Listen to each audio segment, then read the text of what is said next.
Erano queste le ultime immagini pubbliche di Michele Fusaro, affaticato, irriconoscibile, durante il processo d'appello che lo aveva visto poi condannato all'ergastolo per l'omicidio di Iole Tassitani, condanna che poi venne ridotta a 30 anni dalla Corte di Cassazione.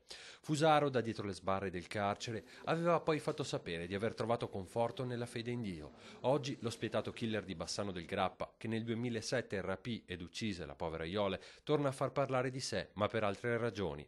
Fusaro infatti si è diplomato sostenendo l'esame di Stato di ragioneria nel carcere Due Palazzi di Padova, dove sta scontando la sua condanna. Un titolo di studio conseguito assieme ad altri 7 detenuti e che, temono i familiari della vittima, potrebbe magari servirgli un domani per un percorso di reinserimento agevolato, dando per scontato che difficilmente Fusaro passerà tutti i 30 anni dietro le sbarre. Si torna con la memoria a momenti terribili. Ho avuto solo un breve colloquio telefonico con Luisa, con la sorella, che così era abbastanza devastata, come ogni volta che mi parla di questi episodi, insomma.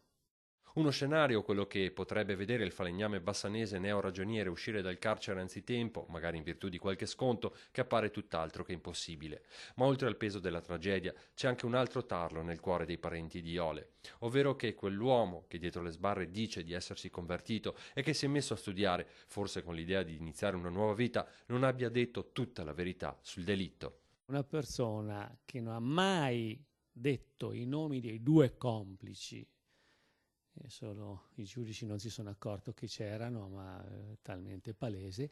Ecco, una persona così dovrebbe avere invece scaricarsi la coscienza almeno